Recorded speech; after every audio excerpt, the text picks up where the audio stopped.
determined to leave Brest shifting gears, taking this to a higher level. I think there are 5 quick key ways, and I'll try to run through them really quickly. First, if shipping were a country, it would be the 8th largest emitter of greenhouse gases in the world. So we must immediately move for emissions reductions from shipping sector, and some are already beginning that effort. In Glasgow, we announced the First Movers Coalition, a group of businesses, Amazon, United Airlines, Lafarge Holcim, largest cement dealer in the world, steel makers, Volvo, which is committed that 10% of the steel they buy will be green steel. Why? Because they want to push the development of this new market of the new energy economy. In Glasgow, Maersk, the largest owner of container ships in the world, made an announcement that the next 8 ships they purchase will be carbon-free. That is the kind of effort that we need. We need all businesses to step up. And for our part, we are committed to work towards zero emissions from international shipping no later than 2050, but surely we can accomplish that sooner. Second, wherever the conditions exist, we have to dramatically scale up offshore renewable energy. The newest offshore wind turbines are capable of up to approximately 15 megawatts of capacity per turbine. And this is much too important a tool for our transition to not move faster. We have adopted a goal of 30 gigawatts by 2030, and I hope much more sooner. Third, we must accelerate our embrace of marine-based solutions by protecting and restoring ocean and coastal ecosystems that are absolutely vibrant and vital as carbon sinks. My friends, I've written the laws of our fishing in the United States several times over when I was a senator. And we fought back then to deal with trawlers that drag heavy equipment across the floor of the ocean and destroy all of the seagrass, all of the fauna, which is essential to a sink and essential to life in the ocean itself. Stirring up the carbon, even releasing carbon in the process. It is essential that we conserve 30% of the ocean as a critical goal for nature and climate, and this will require every country to set more ambitious goals as we go forward. As Assistant Secretary Medina said yesterday, it is time, long since past time, to create an effective, coordinated, cross-sectoral approach for high seas marine protection of biologically rich and significant areas all across the world, and we look forward to the BBNJ meeting in March to move us forward. Fourth, we need to coordinate our watchful eyes on other activities at sea that are grotesquely amplifying the stresses on global ocean and the people whose livelihoods are found in the ocean. We see, I'm just going to be frank about it, folks. There are large-scale, extraordinary operations that go on every single day at sea that are indistinguishable from major criminal enterprises on land themselves. And you know what I'm talking about. They use appalling practices of labor, money laundering, and fraud to destroy the good efforts of fisher people around the world who are trying to live by the rules. And there are countries, actors, supported by governments in the world, who simply look the other way, and some even provide direct support to allow illegal operations to continue. I remember in the New York Times a few years ago, there was the story on the front page of a young Cambodian man. Went from Cambodia to Thailand ostensibly to take a job in construction. And he wound up on a boat as a slave labor for literally 2 years with a shackle around his neck, chained to that boat. And everybody sitting here knows that there are people in the world, human trafficking, gun smuggling, narcotics trafficking, particularly human trafficking with foreign flagged ships fraudulently traveling the oceans, parts of the ocean that have no law. And they are engaged in practices beyond human degradation and depravity, depleting the fish stocks of the world, literally dragging nets that we outlawed several years ago across the ocean, strip mining the ocean, and throwing away 2/3 of what they catch. There is more and more of this going on, and we need enforcement. We create marine protected areas, but we don't enforce them. I was in the Navy. I remember traveling across the Pacific, going to a place called Vietnam. And we traveled for whatever number of days, 3 weeks or so, boring as hell. We could have engaged in activities that passed us through in transit, certain shipping areas. We could have reviewed what was that. We could have engaged in training exercises of lowering a boat and doing board and search, checking the veracity of ships that fishing. But we don't choose to do this. So finally, my friends, how many years have we been reading about and talking about plastic? The Great Pacific Garbage Patch grows in size. And all of us here, I know, are outraged by the images of whales washing up on the shore. And when they open up the bellies of the whales, they find 15 bags or more of plastic. So, my friends, the United States supports efforts to move forward. I believe at Sharm el-Sheikh we have an opportunity to review what our actions will be, and hopefully in the next COP we can guarantee that what we talk about at these conferences is genuinely being translated into action. One last word, Palau. It's a hard place to get to, yes. But I ask everybody to make efforts because the island states are on the front lines of being inundated by the climate crisis. And just because we are having a conference in Palau, the first time ever, a small island state holding this conference, is not a reason to say that it's too hard to get to. We must go there to show our solidarity and to understand even better the threat that our fellow citizens of this world face on the planet. Thank you for being here. Thank you for being part of this effort. And may we all make this the year of action. Thank you. Merci à vous. Thank you very much. Thank you, John Kerry, Special Envoy of President Biden for Oceans. United Nations have also played a very important role in preparing this One Ocean Summit. I'd like to thank Peter Thompson, who's a Special Envoy for Oceans of the United Nations. We'll also listen to Antonio Guterres, Secretary General of the United Nations, who will also be followed by the message of Warren Tishan, Vice President of the People's Republic of China.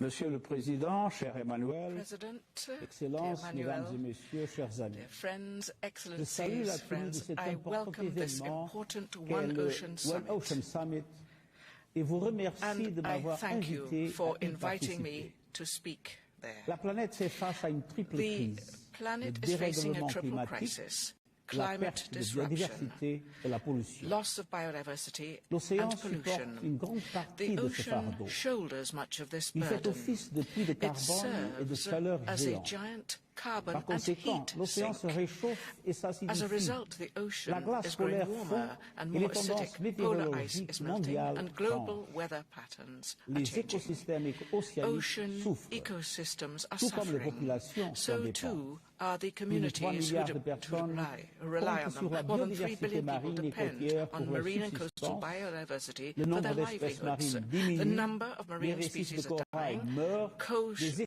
coral reefs are marine. Coastal ecosystems have become dumping grounds for sewage and nutrients, creating vast dead zones. Plastic waste is choking the seas. Overfishing, destructive fishing practices, and illegal, unreported and unregulated fishing are threatening the fish stocks. We must change tack, ladies and gentlemen. This year we are celebrating 40 years since the signing of the United Nations Convention on the Law of the Sea. The importance of legal certainty in ocean matters is essential. The second United Nations Ocean Conference held in Lisbon in June will be an opportunity to cement the role of actions in the world, global efforts to achieve sustainable development goals, and implement the Paris Agreement on climate change. A sustainable blue economy can drive economic progress and job creation while also protecting ocean and climate.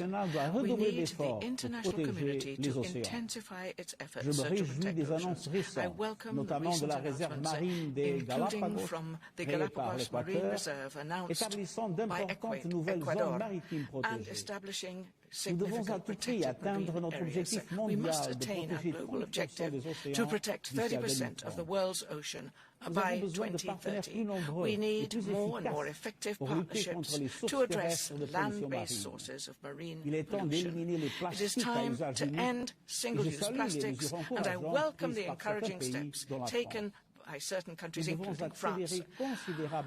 We need much more urgency in the deployment of offshore renewable energy, which can provide clean power and create employment. And we need to reduce the use of fossil fuels in the ocean economy, with some 90% of world trade transported by sea. The shipping sector accounts for nearly 3% of global greenhouse gas emissions. The shipping sector needs to contribute to the necessary 45% cut in emissions needed by 2030 and zero emissions by 2050 in the effort to keep alive our hopes of limiting global temperatures to 1.5 degrees Celsius. We also need a breakthrough on adaptation and resilience for coastal communities whose lives, homes and livelihoods are at risk. We must capitalize on the opportunities that nature-based solutions such as mangroves and seagrasses can provide to promote a sustainable ocean economy. We need global partnerships and investments on a global scale, and we need to increase support to ocean science so our actions are based on knowledge and understanding of the oceans. Too much remains unmapped, unobserved and unexplored. In this United Nations decade of ocean science for sustainable development, let us deliver on our collective promise of a healthy blue planet for future generations. Thank you.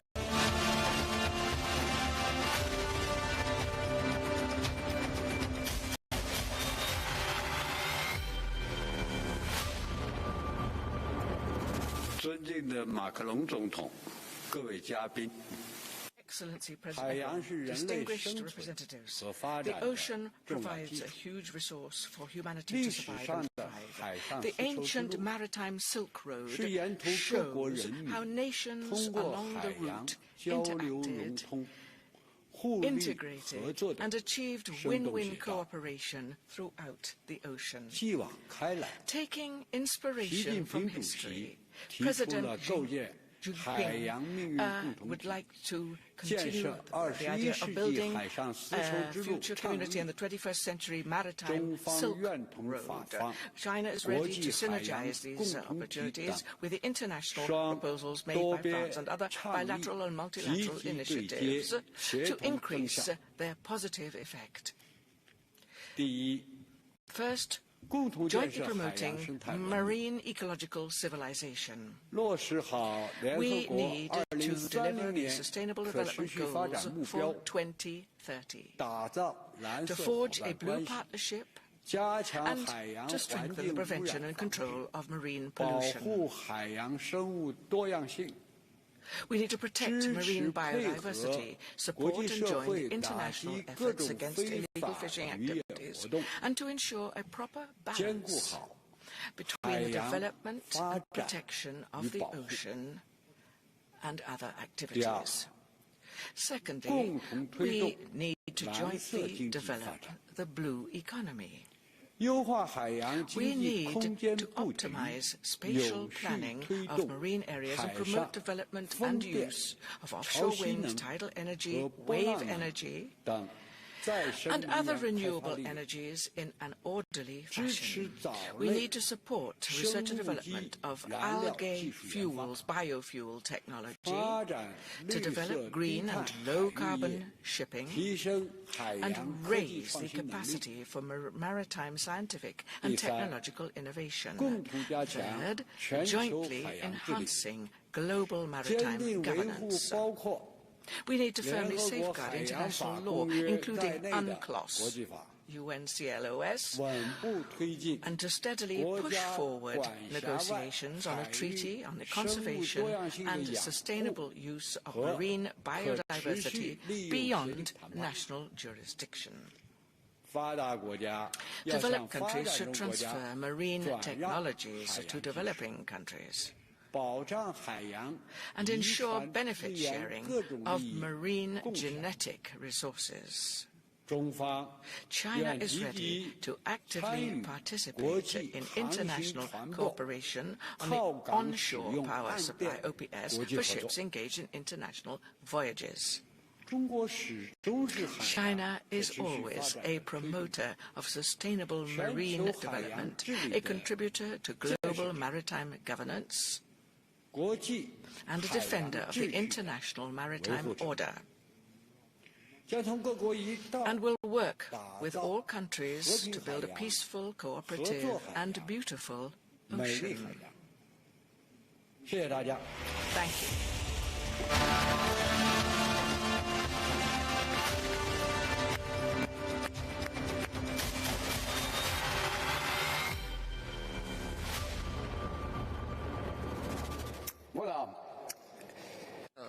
There we are. In live. Présentiel, comme on dit. Présentiel, you know, live. We've got 4 guests, and I'm very delighted to present them to you today, to introduce them, joining us for the One Ocean Summit. And I would like to join them now, and I'd like to thank them for being with us today. They come from very different environments, very different countries, and sometimes not that far, sometimes they're just our neighbors. Hello. The President of the International Association of Port Cities, the Director. Perhaps we can thank people, if we can thank them as they're introduced. Some of them have travelled quite a long way. Director General of United Nations for Education, Science and Culture from UNESCO. Thank you very much for being with us, Madame Azoulay.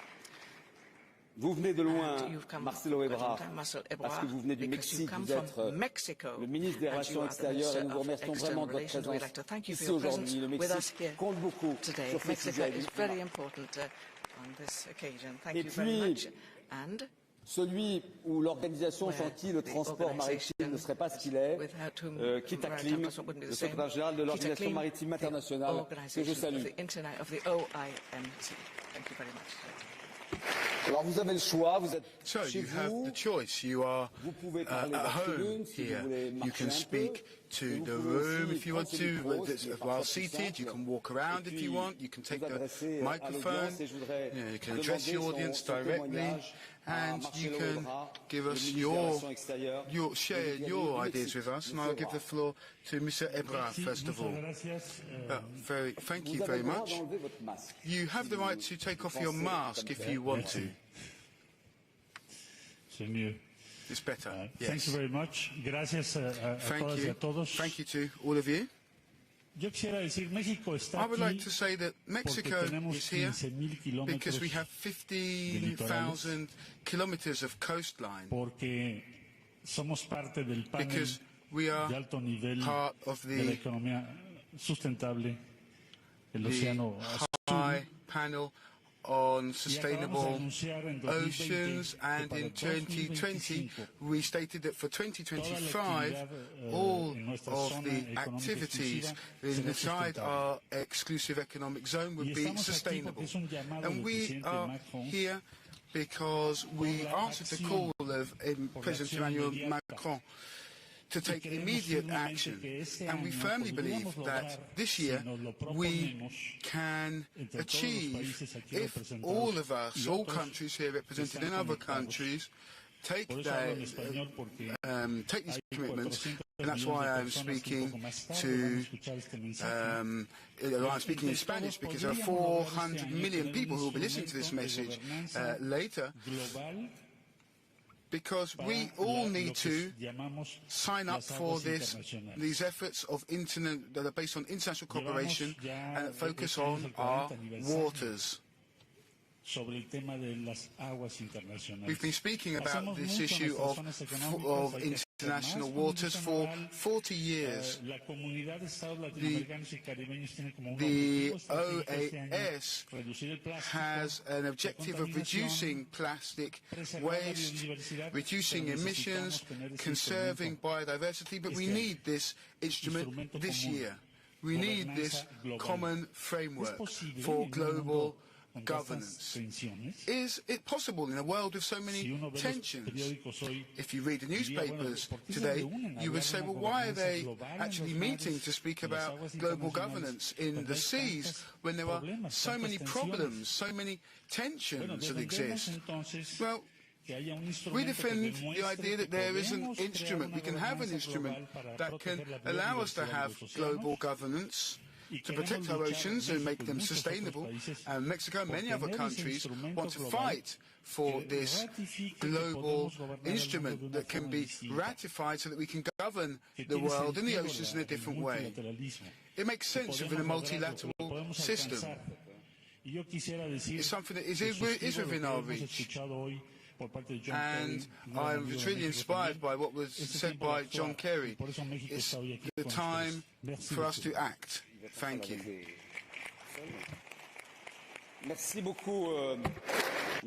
Thank you very much, Minister. Such an active country when it comes to climate change, and of course a very important contributor within your own organisation, Mrs. Azoulay. I give you the floor now. Well, thank you. First of all, I'd like to say it's a pleasure for me to be here in Brest, responding to the invitation of France, which has the presidency of the Council of the EU. We actually met here in Brest 2 years ago just for a meeting on cultural underwater heritage. And now we are looking at this as an issue that is on the international agenda of the UN.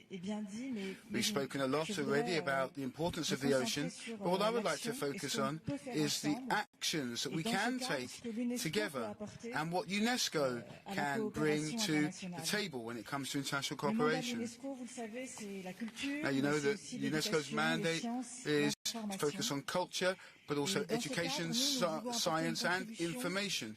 And we want to contribute in 3 different ways: science, knowledge, education, and also protection. So let's speak about oceanographic science. First of all, those of you who are participating in the workshops in the recent days know that there is a long tradition within UNESCO with regards to oceanic science. We have the oceanographic, or the Intergovernmental Oceanographic Committee, and it guides the United Nations in terms of its work, the work that is done within the sphere of oceanographic science. We are still very far away from really understanding the true diversity of the ocean and the way the oceans work. We have to invest a lot more in science in general and above all in oceanographic science. And I would like to call upon all governments and companies to mobilize funds so that we can invest in this type of scientific research. We also have the IFREMER Institute here in Brest. We work with them very closely and they are really at the forefront of this type of research. I would also like to speak about another type of commitment that we can take within this important decade. We know that 20% of underwater maps exist, but we want to have 80% of we want to make it so that 80% of underwater areas is mapped by 2030, and we will do everything to make that happen. So I've spoken about knowledge. Also protection. The United Nations wants 30% of our oceans to be protected. This depends on us having geoparks, biodiversity reserves. And finally, education as well. That's how we change mentalities in the long term. And so we have put at the disposal of governments guides so that these issues can be integrated into national curriculums more easily. Thank you very much. Thank you very much. We have very little time left because the different heads of state and government have arrived. So I'll just ask you just to wait for 1 second, Mr. Lim. We're waiting for the heads of state and government to arrive, and the President of the Republic is welcoming them. Mr. Kitak Lim, you have the floor. You can go ahead. You have the floor. 2 minutes, please. First of all, I'm very pleased to be here to attend the Ocean Summit in Brest, in France. And thank you for the government of France. And when it comes to the Ocean Summit, as I mentioned earlier, the ocean and the climate interlinked. It's working together. That's why it is this summit very sensible. In that sense, IMO is dealing with shipping, particularly regarding climate change issues. We are expected to make a very brave, very important decision by next year. And IMO member state and IMO secretariat are very committed to make a real progress. And that is based on Paris Agreement. And then we had a very good discussion at the COP26. That's why we have a certain key element, but we expect to make a very good progress. But with this Ocean Summit, I will be very happy to utilize this momentum which is taking place in the Ocean Summit in the Brest.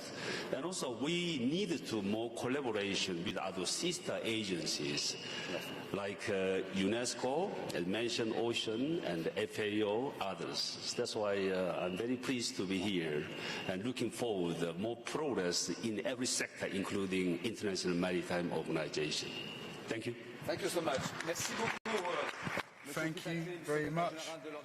Kitak Klim. Now, the Mayor of Le Havre is not just the Mayor of Le Havre. He has been the Prime Minister, but he's also the President of the International Association of Port Cities. Mr. Edouard Philippe, you have the floor. Well, since Venice and up to London, and from Venice and from all the way to Shanghai, we can say, port cities have always been representative of the global world that we live in and global trade. We know that port cities are developing very quickly. We're seeing that populations are moving towards coastal areas. They are transit zones. Over 80% of the physical movement of goods in terms of merchandise pass by these cities, these port cities. So they really are, let's say, an example of globalization, but they are also at the heart of issues linked to climate change. And of course, these are cities that are, by their very nature, in coastal areas, and they are the first exposed to some of the main risks that have already been evoked during this meeting. We know about these risks that have been spoken about not only here in France but around the world. So, at the same time, they are part of the problem but part of the solution. So what we want to foster is cooperation and coordination, not just between different states that already exists, but also between the different towns and different ports. 30 years ago, we tried to ensure that development was not only looking at the development of towns was not only about urban development in general, but to make sure that there could be a link between the port and the city, so that it could make sense the way that different cities and ports within cities function.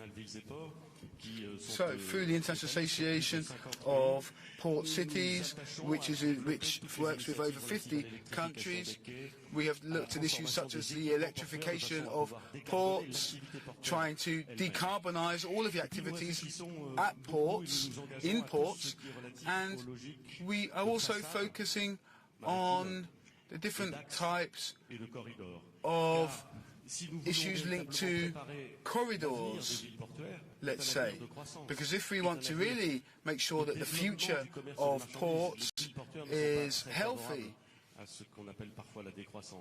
we can see that these types of port cities often don't like the word degrowth. So we have to think about how we can diversify and develop the activities of port cities in a respectful way, respectful towards the city dwellers themselves, and also in harmony with nature. Now, we know that Mr. Lim is a leader in this domain, as Secretary General of the IMO, but we all have our role to play in the years to come to make all of this a reality. I thank you. Merci. Merci à vous quatre. Thank you. Thank you very much. President of the Republic, you wanted to open this summit with fanfare. You wanted to welcome the heads of state and government here in Brest, here in Finistère, Land's End, here in Brittany. And I would like to welcome a very unique ensemble now here to the stage. Once again, the Bagad de l'Ambiré.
répondre à cette musique puissante, il nous a paru important de faire entendre... Answer this music, we thought it was very important to listen to the voice of poets and writers about the sea, and very important because Eric Orsena, who is a writer, he's a member of the Academy, and he's also a sailor and navigator, and he has sent us some words which show the commitment to the young generations throughout the world. I'd like to welcome, you are South African, welcome. I'd also like to welcome Lorenzo Arbino, Italian. Bonjour Lorenzo. Hello, Lorenzo, good morning. Et je salue Emma And also Emmanuel, you are French and European, and like your neighbor. And you are ambassadors of the ocean from the foundation, and you are young ambassadors, and we're also here appearing before the heads of state and government to listen to what their commitments are and perhaps to complete their commitments. Eric Orsena now. Multiples sont les mers. There are many seas, est unique. But this sea is, then the ocean is unique. It is there and awaits us at the end of the earth, at the beginning of water, the ocean. For the last 30 years, since Rio de Janeiro, the climate has its meeting points, but it has remained on its own, isolated, no invitation. It would have been irritated to be in this place because it was not able to act. It said, but don't you realize it takes two, the atmosphere, myself, it takes two to dance since the beginning of time. So I'm sorry, I apologize, ocean. The fact this omission has been repaired. It just so happens that in the French Academy, the Académie Française, I have the great honor of sitting on seat 17, that of Louis Pasteur and Commandant Cousteau. And so 200 years ago, Louis Pasteur told us of the existence of microbes, how essential they are to try to heal us. And then the second one, Jacques Cousteau, showed us the submarine world, the world of silence. Now, as the result of the epidemic, which has affected us, if we can learn any lesson, perhaps we have got to learn about health. We've got to learn from the oceans and from life, and everyone knows that the pollution of the seas is first and foremost comes from rivers. It's the river waste. And so the responsibility comes from us, from earthlings. We must get together. We must get together. And why not meet here in Brest? I know you, ocean. I know you because you are my master as an old sailor. I have often ventured on your back. But think, it's not just words that the ocean wants. The ocean doesn't care at all, doesn't give a fig for words. The ocean wants to see actions.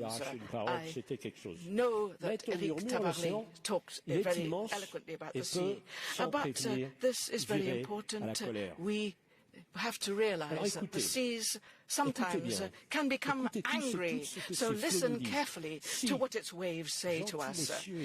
If, ladies and gentlemen, noble ladies and gentlemen, if you haven't come along with actions as well, why have come, and so many of you have you come in such luxurious coaches to return to Brest and to go back to your palaces and just leave the ocean to flow as it does. Today in Brest itself, we're not talking about tourism, not even diplomacy, but we're facing up to a threat, a waste. And because this threat and waste would be if you decide nothing, or if, having made a decision, you don't apply the decisions, you don't commit to them, because you will have come too late.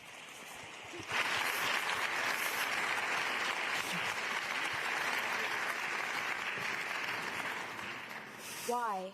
But why do we allow this treasure to soil? Its resources so immense and so diverse. Yet we, the generations to come, will be deprived of it if nothing is done to protect them. Et comment sans lui se nourrir? How, without the ocean, how will we feed ourselves? How can we dream? How can we exchange views? And how can we live without the ocean?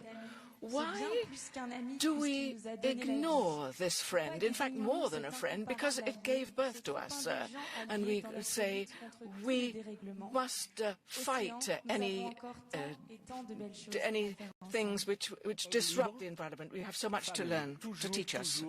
A free man, you will still cherish the sea and the ocean. At this time in Brest, mid-February 2022, will remain in history for the best, but it may also be for the worst. So, ladies and gentlemen, over to you and to us to take a step and to take action now. Merci Eric, merci Mérissa, Lorenzo et Emma. Je pense qu'aujourd'hui, nombreux dirigeants ici présents sont prêts à répondre à cet appel. Ils ne laisseront pas, vous ne laisserez pas couler l'océan, mais par des faits. Notre action pour l'instant doit reposer sur des faits scientifiques. J'invite donc Antje Botius, directrice de l'Institut Alfred Wegener pour la recherche polaire et maritime, à Bremerhaven en Allemagne, à partager son éclairage sur la santé des océans. Antje Botius. Of the oceans. Thank you very much, Olivier.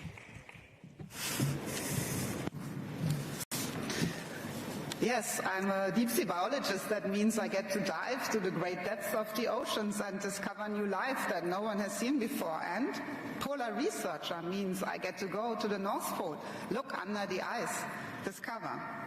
For me, one of the greatest findings of science is that soon after the oceans formed, life emerged. Life, unicellular life, that eventually learned how to make the oxygen that we breathe, and eventually became symbionts of the algae and the plants we know, plants that were enabled by the ocean to go to land and cover land. That's amazing, and today we are studying the genes of these original unicellular forms because they hold the secret of how to make hydrogen from seawater with sunlight.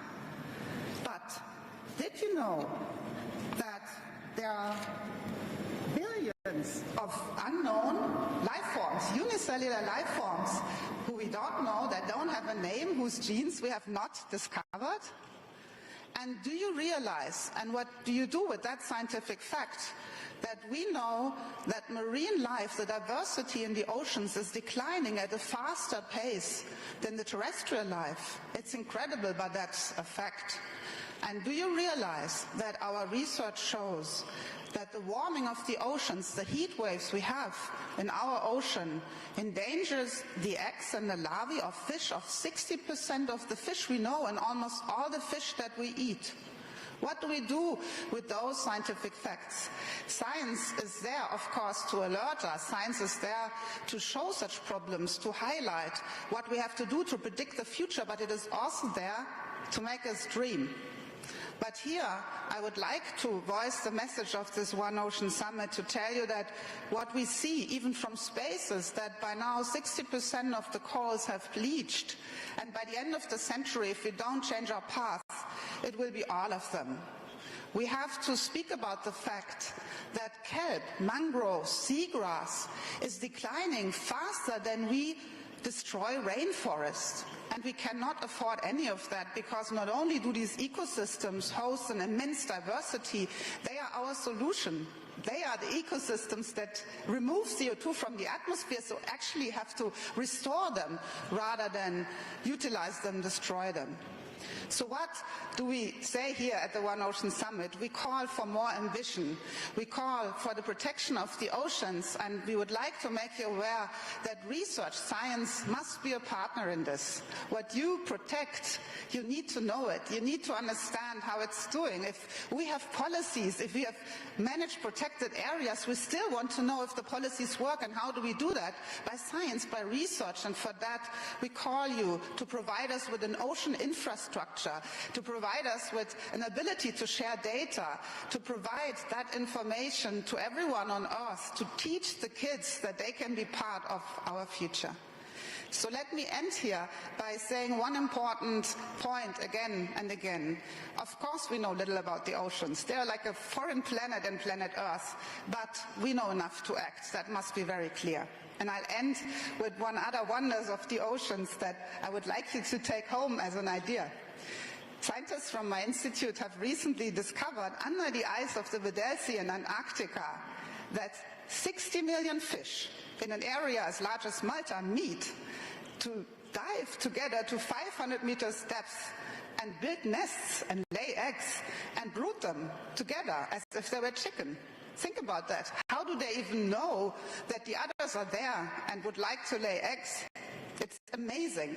So apparently they know a moment when it's time to dedicate everything to the next generation. And what if that here, this room, would just have such a fertile moment right now? If all of us would take home the idea that we provide for the next generation with science, with infrastructure, with action. Thank you very much. Merci Antje Bogius. Thank you very much, Antje Bogius, President of the Republic. After the sciences.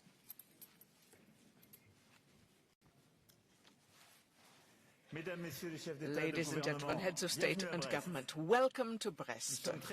We are very proud not only to welcome you here in this city, but since it is our task to make collective commitments to our oceans, and thank you very much, Madam, for what you've just said, Madam Antje Bogius, and thank you very much to Eric Oster and our three ambassadors for their very clear words.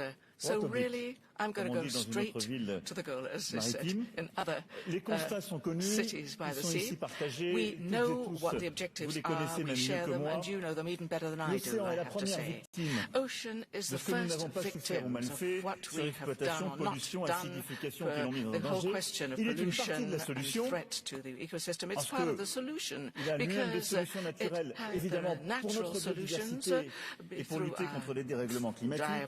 biodiversity and also to combat climate change, and for the transporters and all those who live off the seas, with our seafarers, with our researchers.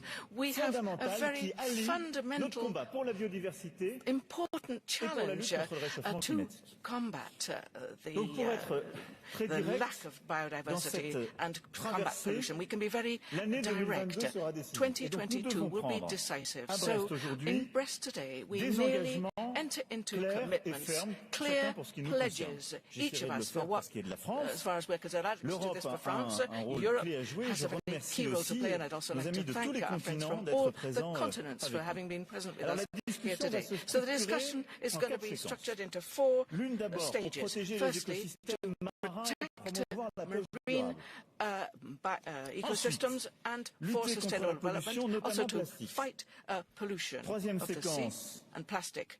Third, there will be an ocean, a solution in the face of climate change, so there will be synergies, ocean and climate. And fourth, on governance of the oceans, because we've seen how very difficult it is to be able to organize things for spaces which sometimes are not very much regulated, at least they're not very represented. So these commitments and pledges should make it possible to structure the next few months. And I'm going to try here to just kind of go through our common objectives. At the end of the month in Nairobi, we will be able to decide together to start negotiations for a binding international treaty to combat plastic pollution. So we need to start Donc plusieurs d'entre nous, en Europe, en France aussi, en particulier, nous avons mis un terme en quelques années aux principaux objets en plastique à usage unique que l'on retrouve dans nos océans. Find in our oceans, and we're opening up now to an area of 100% recyclable. Now, if here today we undertake the correct commitments and pledges, at the end of February in Nairobi we'll have a very useful date and we can get going with this treaty. Then in March, New York, we need to reach an agreement to finalize a framework for managing the high seas by the end of the year. This is March in New York. So a minister will be present to make sure that the international community is totally represented there. And what we're talking about is 10 years after the Rio commitment for all our teams to actually bring this to a close and to finally make the tools available to protect international high seas, which are all too often unlawful areas. So March is very important. We'll come back to that to be more specific about it as far as we're concerned. Now, then Geneva, moving on. We've got the 12th ministerial conference of the IMO, of the World, of the OMC, and we need to have an agreement to do away with public subsidies which contribute to overfishing and to illegal fishing. We must put an end to this. Et là, c'est simple. C'est simplement dire que l'argent du contribuable is that taxpayers' monies should not be used, our taxpayers, to continue to finance actions which we heavily condemn. And this will be an opportunity to be the first under the aegis of the OMC with main objective to protect biodiversity. Now this is what we need to continue with, because we can't just have conferences talking about biodiversity and climate change and then we come back to trade, just do the opposite. I mean, we must put things together. We must bring things, we must align the situation. So we want to put an end to unfair competition. I think we'll want to enter into commitments, but in Geneva for this 12th ministerial conference, I think we can go further than that, and we can really lock them in. Then we need to, I'm continuing, we need, in Kunming, we've got the COP on diversity. We must inscribe in marble, we must write it in stone, our commitments to protect 30% of maritime areas. This is what we owe the planet. This is an alliance which we started in January 2021 in Paris in the One Planet Summit. Now, we need to make sure that the maximum heads of state and government present now enter into commitments, clear pledges on the protection of our environmental issues. I know that some of you have come with this will, with this determination, so we have got to extend this to those who have not yet entered into these pledges. Now, in Lisbon, June, President, dear Marcelo, Portugal and Kenya are inviting us to put together science and innovation to be able to speed up the deployment of solutions which have proved their value in combating ocean degradation. In Rome, September, the FAO Fishing Committee will provide an opportunity to notch it up, to ratchet up a state in order to underscore our commitments to fisheries industry. And also, President, with the COP27, we will be able to put oceans at the heart of international climate change measures. Firstly, using the measures because, of course, ecosystems protect against the rise of waters, but also to provide, to be able to restore the oceans to a livable state. So we really have a fantastic and a first-time solution to be able to deal with this. We've got companies, local elected representatives, young people. We do have a huge responsibility. It is to decide, to act, it has been said, and that's why I'm not going to say any more. I just want to say I've provided the menu for the year, if you'd like. If we make resources available to do this, we'll be able to take historical decisions. We must start today in Brest. We need to enter into very clear commitments as far as we're concerned. We need to be very clear about the needs. We need as well to denounce any things which aren't going right, but we also need to be very clear about our commitments and pledges. This is 2022. Our oceans can no longer wait. We need to act, ladies and gentlemen. That's it. Au milieu. Ouais, au milieu, non, au milieu. J'invite la présidente de la I would like to invite the President of the European Commission, Mrs. Ursula von der Leyen, to come up to the podium to give a message.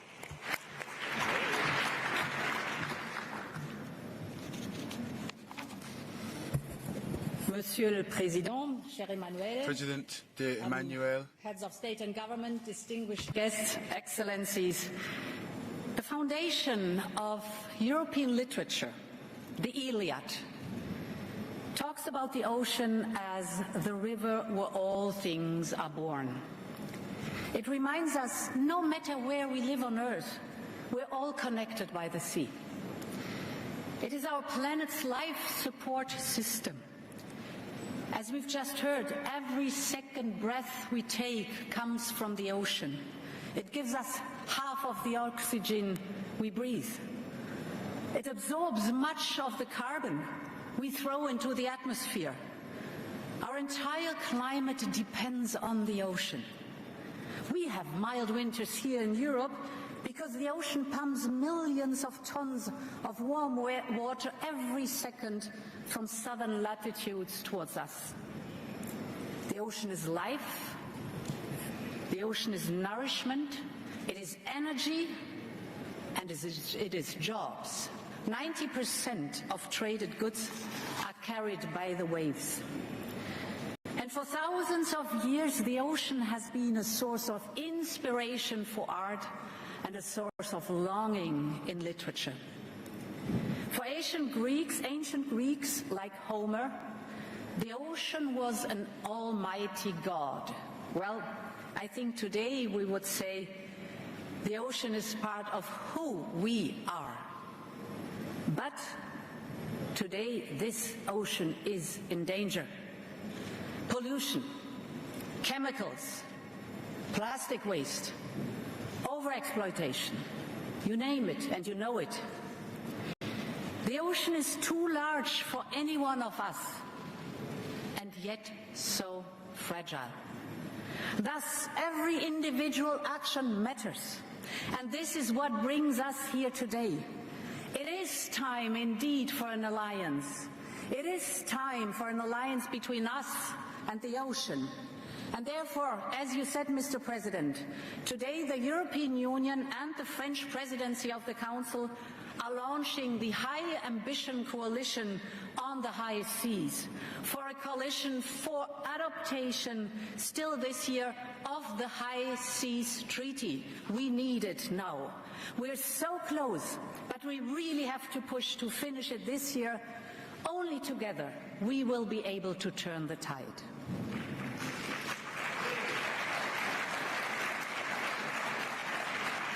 I'll give you an example. Take the Ross Sea in Antarctica. It is today the refuge for whales, seals, penguins, fish.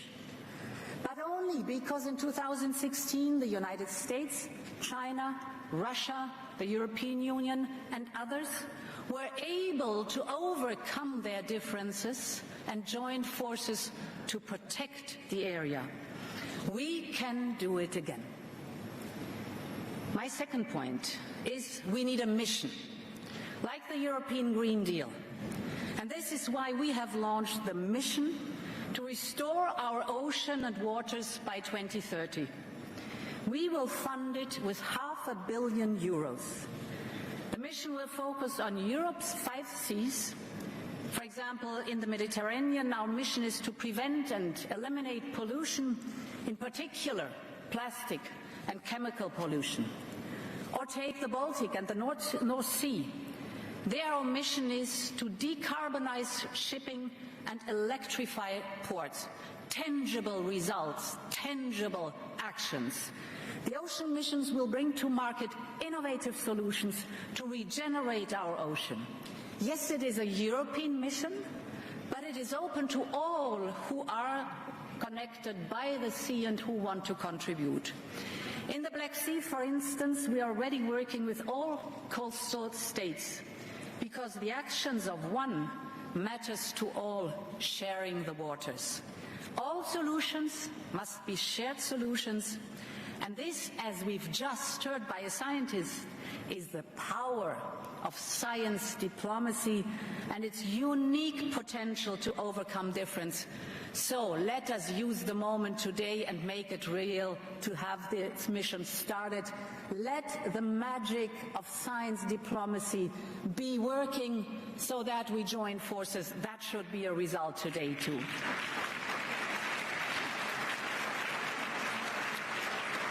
And finally, the ocean is still a great mystery for humankind. We've just heard it too. We need to better understand its secrets. And this is why Europe is building a digital twin of the ocean. We are connecting all our assets, like the Copernicus satellites, with icebreakers, buoys, underwater drones, and high-performance computing. We will gather the raw materials and the raw data, we will turn it into real-time knowledge, and then develop longer-term predictions. We are putting the power of the digital revolution at the service of our oceans and eventually our climate. Sounds a bit strange, I know, but let me give you an example. Glaciers in the South and North Poles are melting fast. Glaciers the size of entire countries. And this is raising water levels, threatening the existence of small island states and coastal cities. That part we all know. But there's more. The world's largest current and a decisive regulator of our climate. And it brings deep waters to the surface, which should on one hand have a cooling effect, but on the other hand is also releasing more carbon dioxide to the atmosphere. So we need to better understand these processes and their impact. We need to better understand in order to better protect. And that's what a digital twin of the ocean will do, and much, much more. The digital twin, concretely, will be operational by 2024. That's the date we've set ourselves. It will make ocean knowledge open access, available to citizens, scientists, policymakers all around the world. It will be a platform for global cooperation, and it is about tangible tools to achieve the commitments we make here today at this summit. Ladies and gentlemen, the ocean is immense, restless and wild. And when we stand by the coast, we feel humble, small and in awe. But as we gather here together in Brest, we should realize the great power and the great responsibility we have as humankind for the next generation. So don't think small, think big, because our mission is as big as the ocean. Many thanks. Merci. Thank you. Merci, Madame la Présidente. Merci. Thank you, President. I propose that we continue with these commitments that you have so well inaugurated. We would like to now invite Mrs. Samia Suluhu, President of Tanzania, as well as Mr. Nana Akufo-Addo, the President of Ghana,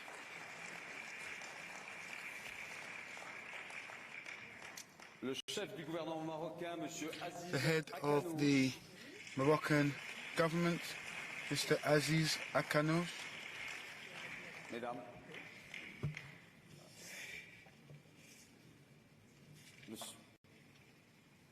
Monsieur ici, je vous en prie,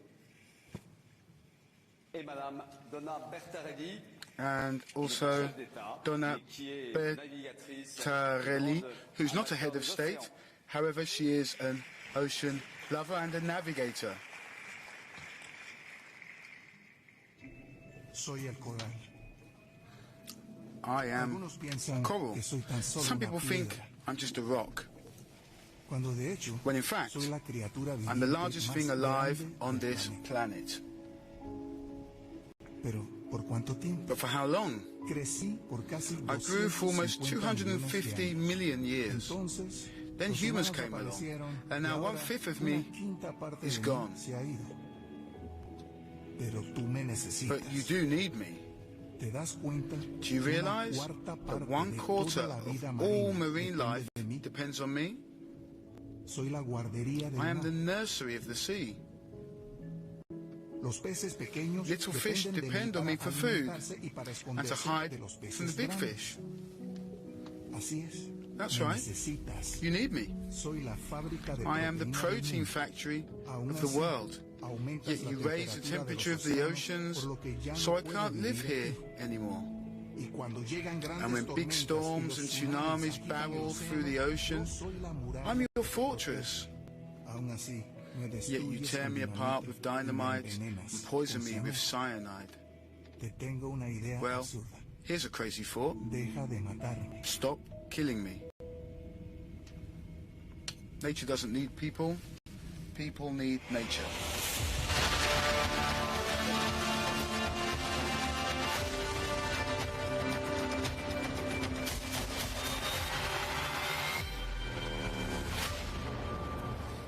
Monsieur Edouard Fish, président de la Polynésie française. Edouard Fish, president of French Polynesia, is also going to join us for this moment of sharing ideas.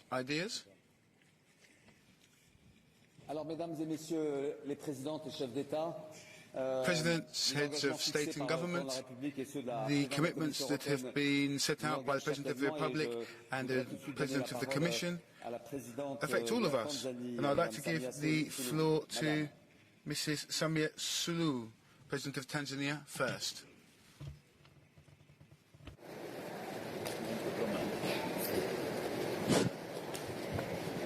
Yeah, thank you for this chance, and I'm really appreciate being here, attending the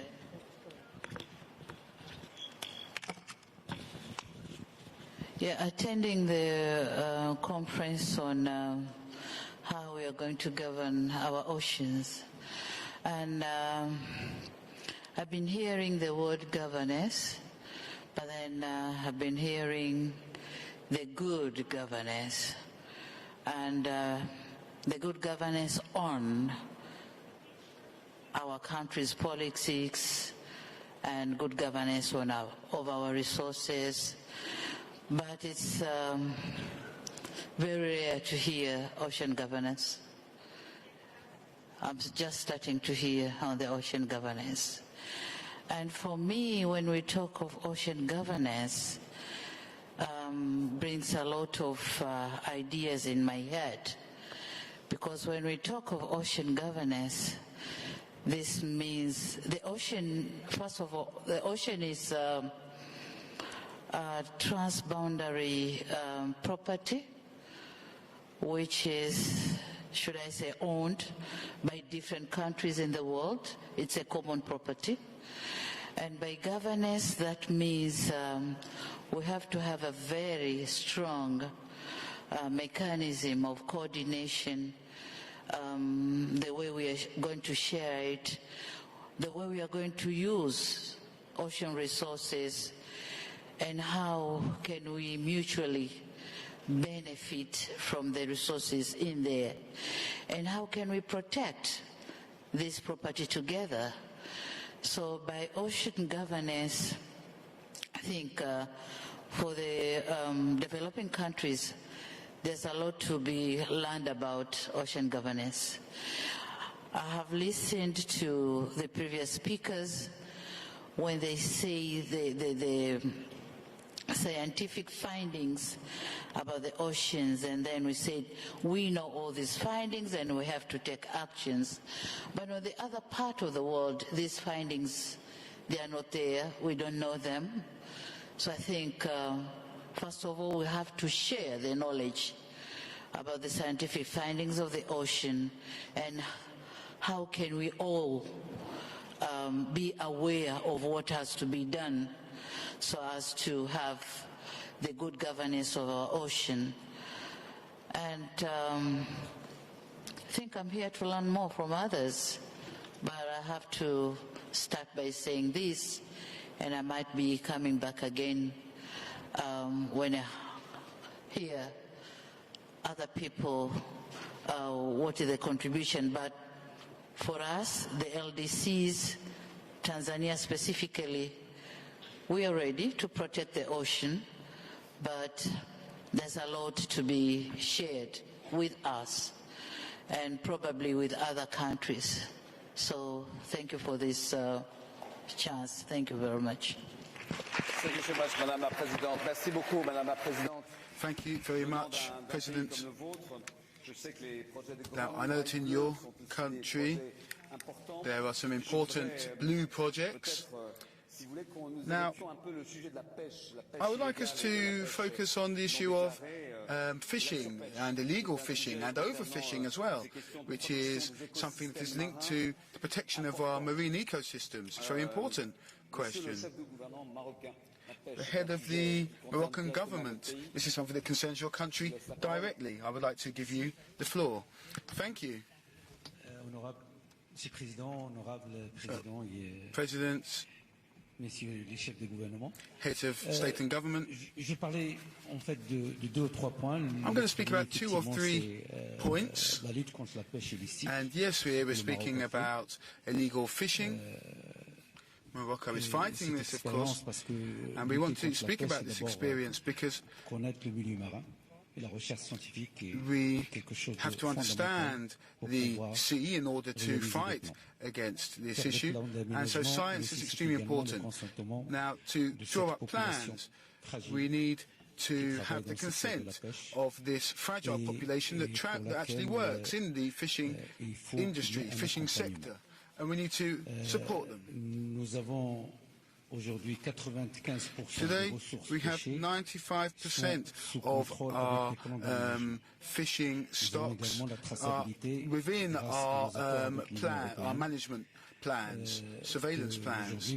We also work with the European Union, and I could characterize by saying that each fish has its administrative papers to cross the borders. But that's something that's very important to fight against illegal fishing. We have also developed marine protected areas. That's something that's fundamental.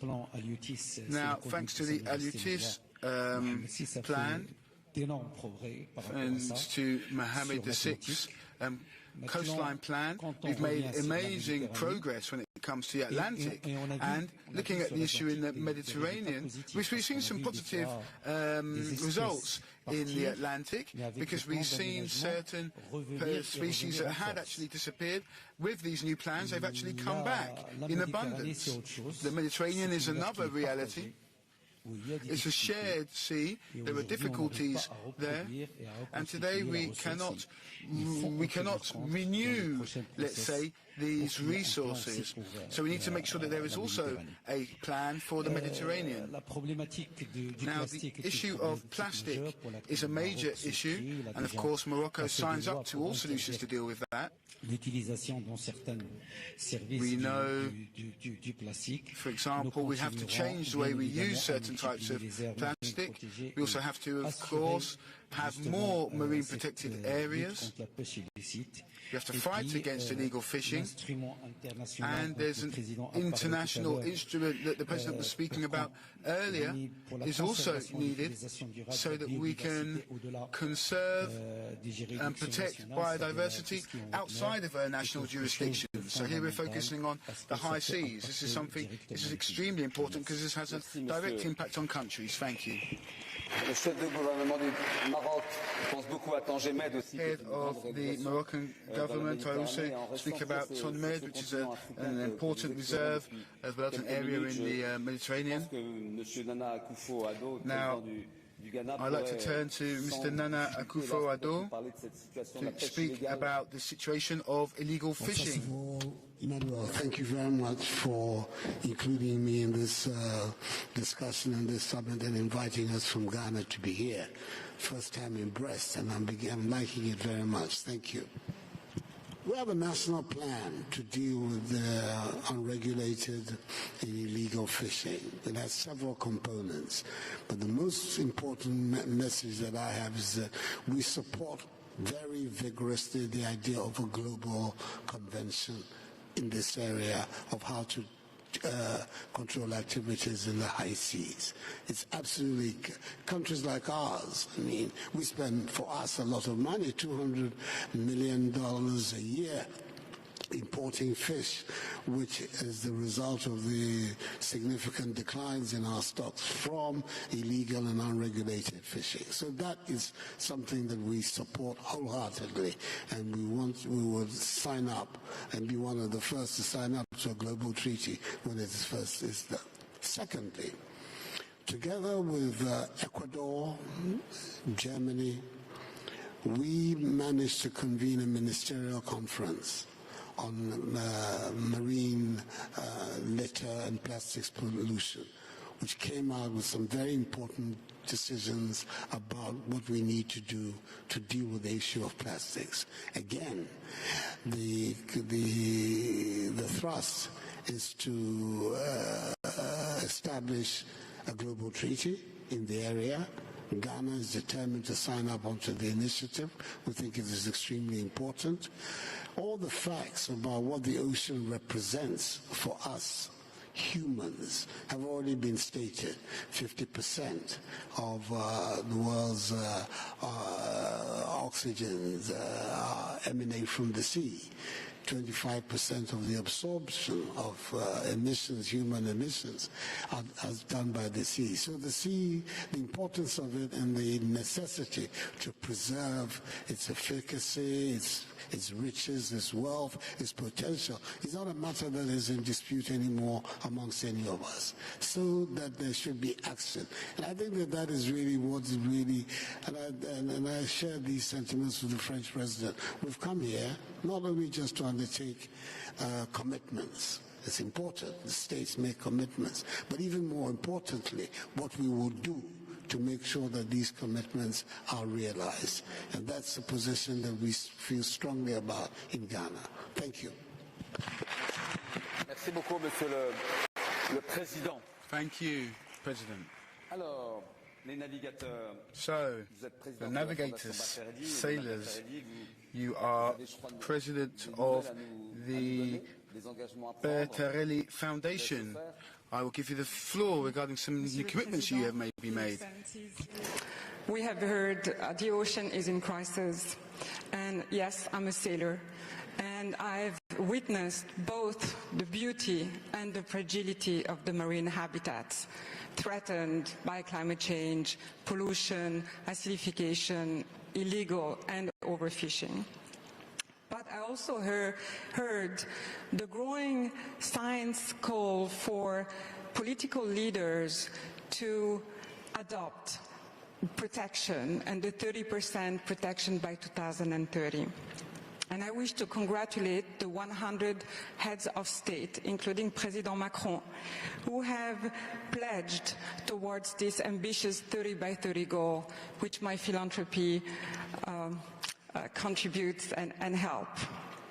In partnership with the Pew Charitable Trust, we have created the Pew Bertarelli Ocean Legacy Program. And I'm happy today to announce that we're going to be renewing our partnership for the next 5 years, bringing a total of $60 million towards the support of creating marine protected areas in the Eastern Tropical Pacific Seascape, the Southern Ocean, and the Mediterranean.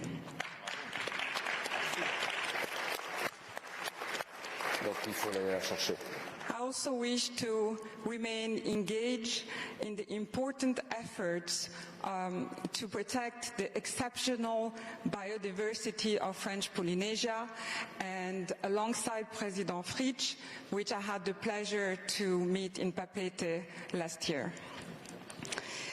Also, I'm particularly grateful to the heads of state of Colombia, Costa Rica, Ecuador, and Panama for their global leadership to protect ecological corridors between their waters, and I will fully support them in the implementation phase. And lastly, as the founder of Global Fishing Watch Marine Manager, a technology portal to support the effective design, management and monitoring of protected areas, I call on heads of state to make key ocean data accessible and enable effective planning and sustainable management. Finally, as you, global leaders, work toward a healthy ocean, I will really ask you also to pay attention not just on the quantity, but also on the quality of those protection. We know, science tells us, and we know that highly and fully protected areas are proven to contribute to the climate and to the future for the billions of people that depend on a healthy ocean. So really saving nature, saving our ocean, it's really about saving ourselves. Thank you. Merci.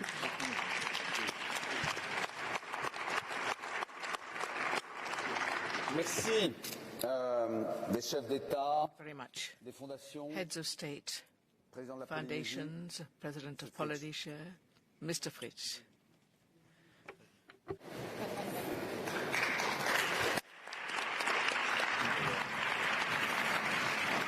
La politesse m'interdit de vous m'adresser à vous and courtesy means I cannot just address you in this way, so I have got to step up here. So, President of the Republic, Mr. Emmanuel Macron, ladies and gentlemen, distinguished honourable guests here, brothers and sisters of the sea, of the ocean, ladies and gentlemen, I would like to address the greetings from the Pacific peoples. I'm only the representative here today with my friend, the ex-Prime Minister of the Cook Islands, and today President of the Forum of the Pacific Islands. I have to say, you have all our greetings. Polynesian culture reminds me that Otini Deida, Kamare Moroa, in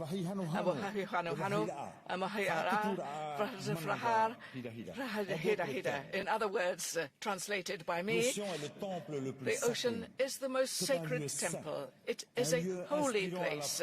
It is one which creates both fear and respect.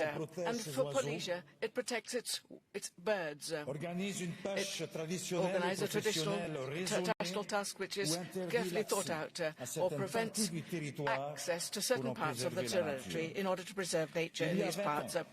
And 20 years ago, French Polynesia became the greatest place of sea mammifers, with all kinds of sharks and sea turtles and other kinds of seals.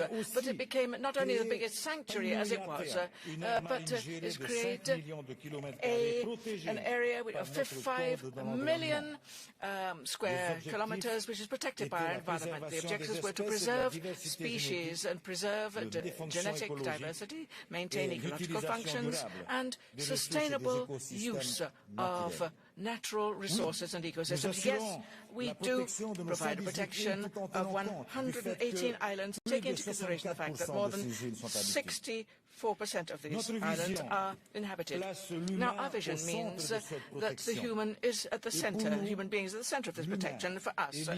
The human being is linked to the earth, to the sea, and to the air. Our vision is a global vision, and it is a systemic vision, and we want it to be sustainable. We want it to live on. We want it to live on, to persist. It means that we've got to improve the level and quality of life. We have got to regain and go back to our traditional knowledge and true solidarity of generations and of peoples. We must return to this. And there are 4 ambitions here. Firstly, which is preserve the heart of our islands. Tayuta, which is the restoration of the link, the restoring of the link between earth and sea. Hunwiatea, which is the protection and sustainable management of our economic area. And finally, Chamunanui, which is the building of a big blue wall for the Pacific. Yes, we need to mark this Brest meeting by commitments and pledges. We are going to commit. We can undertake 4 commitments which affect an ocean surface of more than 1 million square kilometers. That is almost twice the size of France. Twice the size of France. So the first commitment is to multiply the reserves of the biosphere. We will finalize the Marquis Islands in the UNESCO heritage, ocean heritage, and we want to do this. This pledge also, it covers about 7,000 square kilometers of the sea. Also, we've also got the Umre de Tuatlatlatia, we've got the biosphere of 19,000 meters of Fokarawa, and other areas, also 4 atolls, which we have just acquired. I want to talk about Taura, Marua, Marua, and of course, Motuane. Now, the second commitment that we enter into is to protect coastal zones. We need to have coastal zones which is more 500,000 square kilometers. We want to reserve it simply for traditional fishing methods. And this means will be finalized by the end of this year in conjunction with, and it's very important, in relation with the population of our islands. This coast protection is an increase of 20% of professional fishing, because in Polynesia, pushing is only allowed for Polynesian people. The third commitment, and this is to protect our lagoons and our corals, our coral reefs. So before the end of this year, we will protect all existing species of corals in Polynesia, because these ecosystems are about 15,000 square kilometers, and this action will concern 20% of atolls in the world. 20% of atolls, because they are the atolls of French Polynesia in the world. Furthermore, we will create areas where we will only provide certain mooring capacity in specific areas. In other words, we don't want to just have unspecified mooring. Now, these 3 commitments of Polynesia, they're more than 500,000 kilometers of protected sea surfaces, ocean surfaces, which is almost the same as France's surface area. But the 4th commitment is the most important, and that is a new area, more than 500,000 square kilometers. On the occasion of the 20th anniversary of our marine protection area, we will be organizing a further area of 500,000 square kilometers in the south. So by 2030, we would like to finalize this project of Rahuina to follow the classification of natural areas of which are part of our islands. We want to launch an attempt to acquire knowledge and scientific knowledge of our 500 mountains, submarine mountains as well. And we want to know more about our biosphere, and we want to make sure that French Polynesia is recognized as a special, vulnerable marine area. Now, ladies and gentlemen, these commitments bring obligations, and we know that we can count on the state, on France, to accompany us and to help us. President of the Republic, dear Emmanuel Macron, to be clear, you said 3 years ago now, I don't forget anything, not me, you talked about the possibility of organizing a summit which would bring together the island peoples of the world, of the entire world. This is what you said 3 years ago. And you underscored this. And you said, we peoples of the Pacific, we said, we We are the witnesses, we are the players, but also potential victims of the effects of climate change and of the health and the state of health of the ocean. So, Mr. President, I'd like to say that French Polynesia has welcomed this first world edition of the One Ocean and One Island Summit, and I suggest that we organize it in Tahiti at the latest in September 2023, the One Island Summit. Thank you. The first one. In view of all these commitments being entered to, I need to go and do some work now, which means I've got to ask Marisa Maidou, this young lady who was listening to what you said, and she is going to be an ear for the future, but I'd also like to call a little bit further from Polynesia, Antarctic, in fact. I'd like to call on Jean-Louis Etienne. He's here somewhere. He's got a wonderful boat which he built, and a poet Tara, the boat, I'm sorry, the ship which went around the world, which is in order to look at the world and carry out a survey, and it's in the Antarctic at the moment. It's near the Straits of Idel, so I think I'd like to ask the seafarers who've been there, been waiting for us for the last quarter of an hour, shivering. I'd like to ask them to say something. We can see you now. Thank you very much. You're not all that warm, are you? I can see. Thank you. Professor, please. Professor. The floor is yours. Hello, everybody.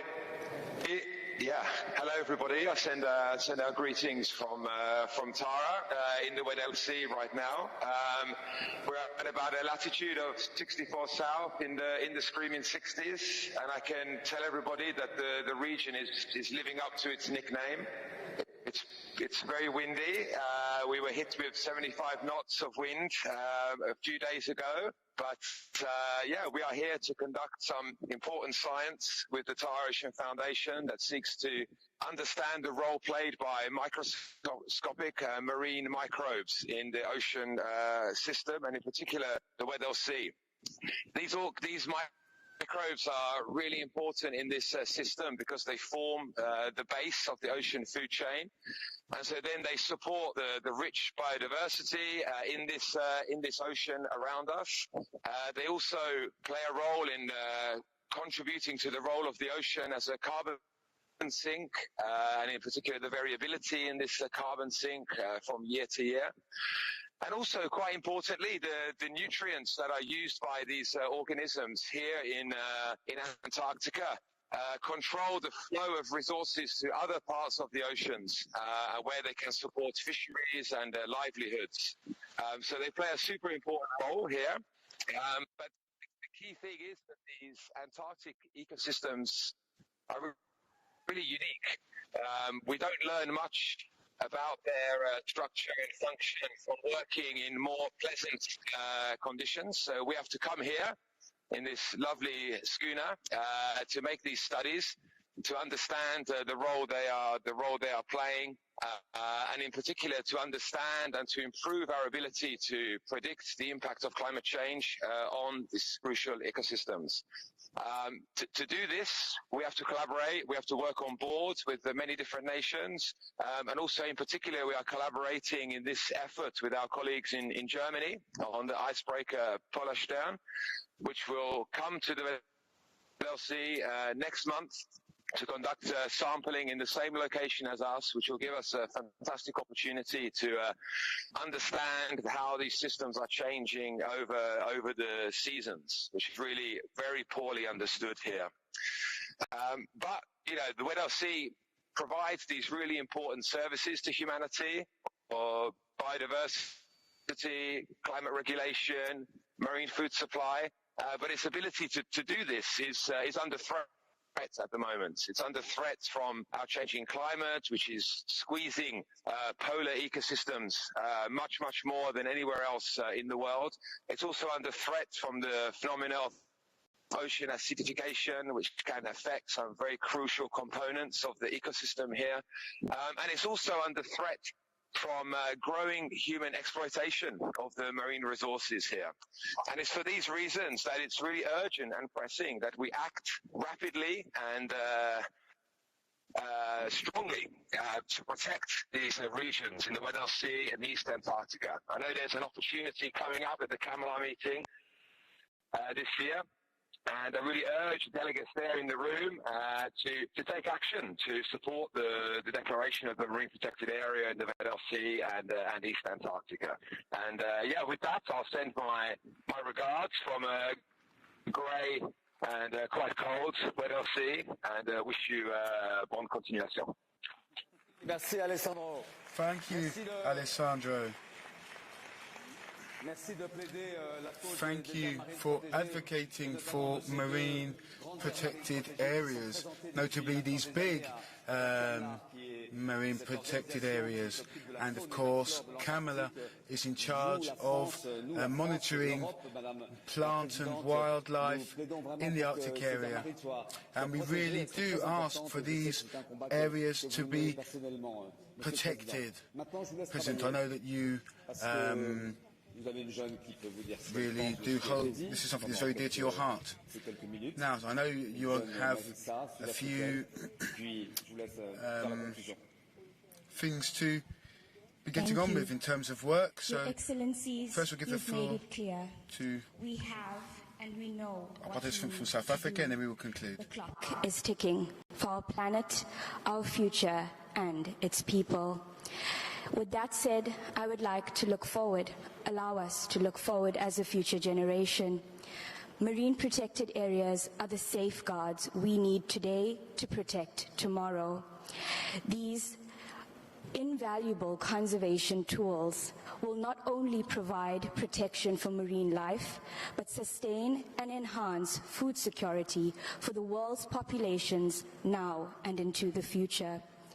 I am here on behalf of the youth of Africa, not to inspire. I'm here to reiterate what those who have come before me have said. We have enough science, enough knowledge, enough data, enough speeches. We have enough everything. We need you, our leaders, to act now. And I would like to take this platform to call on the leaders of my country, South Africa, to show their support for the global 30 by 30 goal now, before it is too late.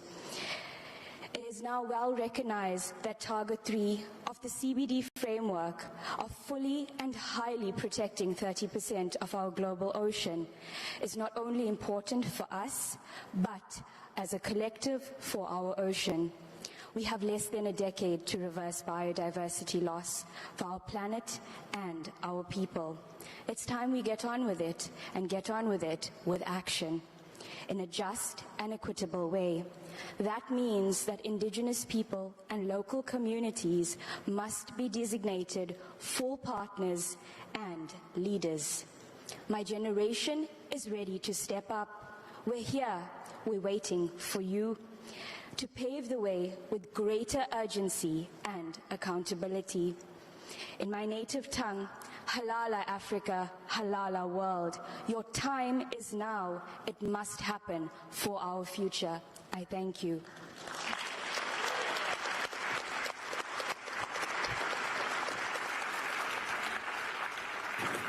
Merci beaucoup. Peut-être en conclusion Thank you. So to conclude after this first sequence, this first session, and maybe to come back to what's been said and maybe add a few things with regards to France and to be the spokesperson of people, some people who are absent. So we've heard about marine protected areas. So perhaps let's speak about where we already are, given the commitments that have already been made during this summit. So as I told you, we have set up this coalition, the High Ambition Coalition for Nature and People. And it's very close to what you were speaking about, President Fritsch. We launched this alongside Costa Rica during the One Planet Summit. And this coalition did have 50 members, but today it has over 80 members. And now we have 83 countries exactly. So I'd like to ask on all countries to join up. In fact, we will actually name and shame those who aren't on the part of this coalition. So, here in France we had an objective of 30% of protected areas. I would like to tell you today that we have actually gone beyond that 30% objective thanks to a decree that was signed this morning which allows us to extend the French Southern Lands Nature Reserve, meaning that now we have 33% of French territory that's covered by protected areas. The French Southern Lands Nature Reserve is the second biggest protected area in the world, just ahead of the Natural Park of the Coral Sea, and it will protect 50 million seabirds, as well as some of the largest populations of king penguins and elephant seals in the world. And if France is the second largest maritime power in the world, it's also because of these overseas marine protected areas that we have. Now, experts tell us that the most difficult aspect is high protection.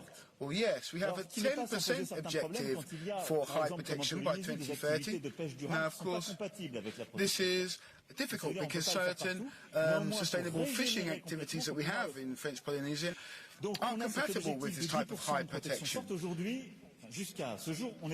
But today we're at a figure of 2%, and through some of the decisions that have been taken, we're going to pass from 2% to 4%, so we're going to double the number of high protected areas.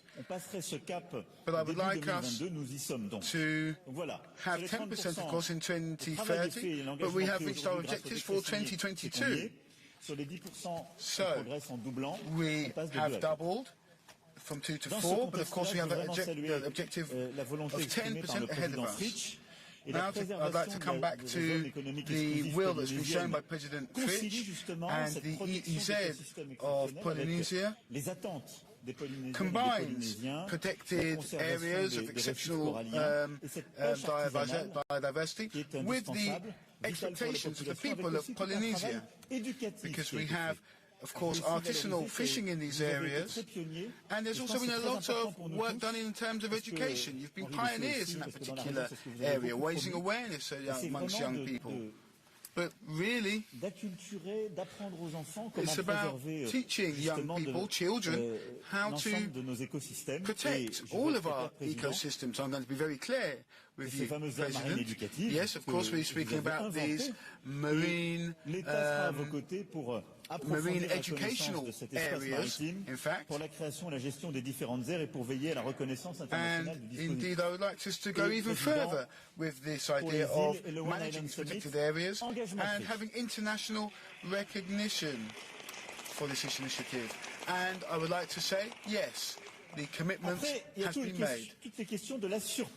And now there's this whole question of overfishing and non-regulated, unmonitored, illegal fishing. And this is, of course, linked directly to the activities of mafias. And you explained this very clearly. We see this in the Gulf of Guinea. We see this in other regions, for example, off the coast of Guyana. And I also salute President Bello, who knows very well about illegal fishing in other parts of the world. We need to be much more active and better organised when it comes to fighting against this scourge. And what we're going to do at the level of the President of the European Commission spoke about this, we're going to strengthen the common framework of action. And France is ready to support any fishing organisations wishing to progress in this direction. So we support any organisations that want to be involved in being the police of the sea. France has been doing this, fighting against this illegal fishing through monitoring and controls. However, what we want to do is to go further. d'autres marines, d'autres We want puissances pour pouvoir other mener cette powers, action et aller plus loin dans ce travail. Et avec plusieurs États stakeholders européens, d'ores et déjà on a join l'Italie, le forces Danemark, with le us. Portugal, We les have Pays-Bas, Italy, Denmark, donc constitué ce Portugal, petit groupe. and the Netherlands that make up this small reinforced group. But we wish to also open this up to others. Une action pour And mieux we also want to put in place actions so that we can better verify, monitor and sanction these activities, because they are real scares and they also participate to fueling mafia organisations. I spoke about that in the Canal of Mozambique, in the Gulf of Guinea and in many other areas. So we are starting to see the birth of true European action, and we also hope this can be reproduced at an international level so we can really fight against this issue. And I'd like to thank you, Mrs. Bertarelli, for the commitments that you've made and these actions, the Global Fishing Watch Marine Manager, which wouldn't have been able to see the light of day without your work. Et donc on voit d'ailleurs comment les fondations, les chercheurs, les États. So we see how foundations, researchers and states can work together, but I really want us to push forward with this agenda. And I'm going to finish with this next point. We need to go further when it comes to situations that are very complicated. I would like to salute the historic movement that has been the historic move that has been taken by Iceland, and I'm allowed to tell you this, I can confirm you this, and I'd like to thank Iceland because they have decided to put an end to whale fishing. Et je veux saluer aussi la décision de plusieurs États dont le vôtre d'avancer sur un agenda qui est celui de ratification de l'accord sur les mesures de l'état du port, qui, comme vous le savez, est absolument clé pour lutter contre la pêche illicite par des inspections très concrètes et un meilleur contrôle des débarquements. Ce sont des mesures parmi les plus fortes pour lutter contre les activités de pêche illicite. Illegal activities and also of landings. So Morocco, Jamaica, Timor-Leste, the Marshall Islands, Papua and the Comores have taken commitments to join this important agreement. Je peux les applaudir parce que c'est un énorme travail, c'est un très gros investissement. Ce sont des grands États maritimes qui possèdent de très grandes zones de pêche. Et leur adhésion est un véritable engagement avec des systèmes de contrôle, et ça montre la cohérence de ce que, Monsieur le Premier ministre, vous avez parfaitement défendu. Pour continuer à avancer sur cet agenda et finir, je veux aussi parler de ce que nous connaissons plus particulièrement, et je vais revenir à la France. Et le problème qui nous concerne, qu'on connaît des échouages de cétacés dans le golfe de Gascogne. C'est véritablement un sujet extrêmement compliqué. Je remercie d'ailleurs la ministre de la Mer qui accompagne les pêcheurs dans cet engagement. On a mis en place, vous pouvez supporting fishermen, and you can applaud her as well for her work. We have put in place observation systems, cameras, fishing techniques, techniques allowing us to avoid bycatch. We have a situation today that is not satisfactory. We know that, and many organisations have said that. So we're going to step up the deployment of our plans. We need to really ask for accountability on the part of all stakeholders, because when we take these commitments, our fishermen are aware of the growing issues. Sometimes there have been a drop in fishing quotas, so that affects their livelihoods.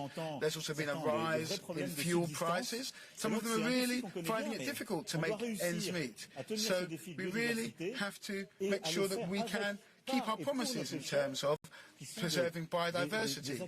We're doing this with and for fishermen who are stakeholders, direct stakeholders. And what we're going to do is to step up our plans for our action plan. We're going to step up scientific research, and we've actually set up the first observation campaign for dolphins in 10 years, in fact, so we can go faster and act better.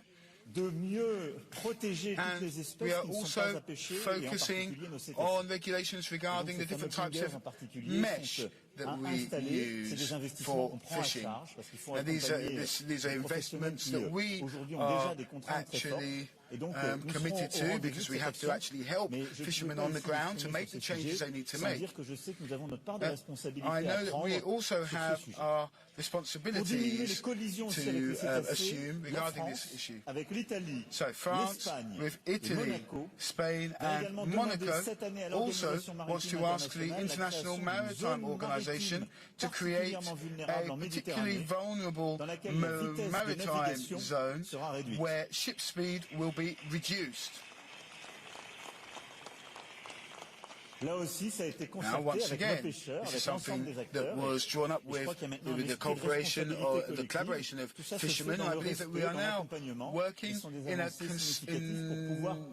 with concerted actions so that we can regenerate, renew species in certain areas. And there's a final issue, which is that of sea turtles. They also need to be protected, and they're often, all too often, caught up in our fishing nets. There are TED systems that exist. I'm not talking about TED Talks, but here I'm speaking about the turtle excluded devices, which actually allow for these new, which actually involve new generations of nets, so that turtles can actually escape if they find themselves caught up in these nets. And that's something else that is being written into our legislation, but also in terms of our imports as well. So these are the different commitments I wanted to make on behalf of France, but also to speak about the commitments that many of you have made as well. So as you can see, we are moving forward resolutely, and we are going to continue moving forward in all of these topics. So thank you to all of our participants and all of those who are committed to these issues. Thank you very much, ladies and gentlemen, heads of state and government. Thank you.